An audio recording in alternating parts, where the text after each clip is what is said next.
The photo showed a quaint little cabin tucked away in the mountains, all rustic charm and warm lighting. The kind of place that looked like it had never known the sound of car horns or the glow of streetlights. The host's profile was bare just a name, Marie, and a single review that simply read, "Beautiful place, quiet." It was last minute, but the price was low, and something about it drew me in. I booked it without a second thought. When I arrived, the sun was dipping low behind the trees, casting long shadows over the gravel driveway. The cabin was exactly as pictured, maybe even more so, too perfect. The windows gleamed, the porch swing creaked softly in the breeze, and there was a smell of pine and damp earth in the air. I unlocked the door using the code Marie had messaged me. Inside, it was cozy, clean, and quiet. There were cookies wrapped in plastic on the kitchen counter with a note, "Enjoy your stay, M." The first few hours passed in peace. I unpacked, made some tea, and curled up with a book by the fireplace. But around midnight, things shifted. I heard footsteps upstairs. That wouldn't be unusual in an old cabin settling wood. Maybe animals on the roof, but these steps were heavy, measured, and definitely inside. I froze, waiting. They stopped, just above me. I gathered my courage and crept upstairs, room by room, heart pounding. Nothing. Every door stood open, empty. The footsteps didn't return, and I convinced myself it was my imagination. The next day was bright and sunny. I hiked a nearby trail, took some photos, and tried to shake off the eerie feeling. But that night, just after midnight, I heard whispering. Low, muffled voices coming from the walls. I pressed my ear to the wood, and I swear I heard my name. I spun around, expecting someone behind me, but the room was empty. I turned off all the lights, locked the doors, and climbed into bed, wrapping the covers tightly around me. Sleep came in restless waves. At one point, I awoke to the sound of breathing, not mine, not nearby, but deep and rhythmic, as though someone was sleeping heavily beneath the floorboards. I didn't sleep again. By morning, I was ready to leave.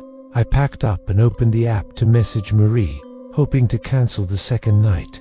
But the listing was gone. Her profile too. It was like it had never existed. I checked my reservation email, and even that had disappeared.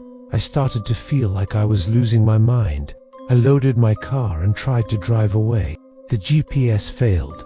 My phone had no signal. I reversed down the gravel path, but no matter how far I went, I kept ending up back at the cabin. It sat there, unchanged, waiting. That evening, I tried to walk out on foot. The woods grew darker with every step. I should have seen the highway by now, or at least heard something, anything, but it was dead silent. I turned around. The cabin was there again, only this time, the door was open. I didn't want to go inside, but where else could I go? My legs carried me back. Inside, it was exactly as I'd left it, but something was different. The pictures on the walls had changed. One showed a blurry figure standing in the doorway. Another, a photo of me asleep in bed. I backed away slowly. Then I heard it. A voice, low and cracked. "Why are you leaving?" I turned. No one was there, but the air was heavy, charged, like before a thunderstorm. The temperature dropped. The fireplace burst into flames without a match. I screamed, grabbing my bag and bolting out the door. I didn't care if I got lost, I just needed to be anywhere but here. I ran. The trees seemed to close in around me, branches clawing at my arms and face. Then I tripped, crashing to the forest floor. When I looked up, I was at the cabin again. Defeated, I walked back inside. A note now sat on the kitchen table. "You're home." I stayed. Days passed, or maybe weeks. The sun rose and fell, but time didn't move right. My phone never worked again. There was always food in the fridge, firewood by the hearth, and clean clothes in the drawers. It was like the cabin wanted me to stay. Eventually, I stopped fighting it. I started to forget what my life had been before. Faces faded, names dissolved. I became someone else, or something else. One day, I heard a car pull up outside. She carried a duffel bag, just like I had. I watched her from the window. As she opened the door, I left a plate of cookies on the counter with a note. Enjoy your stay, M.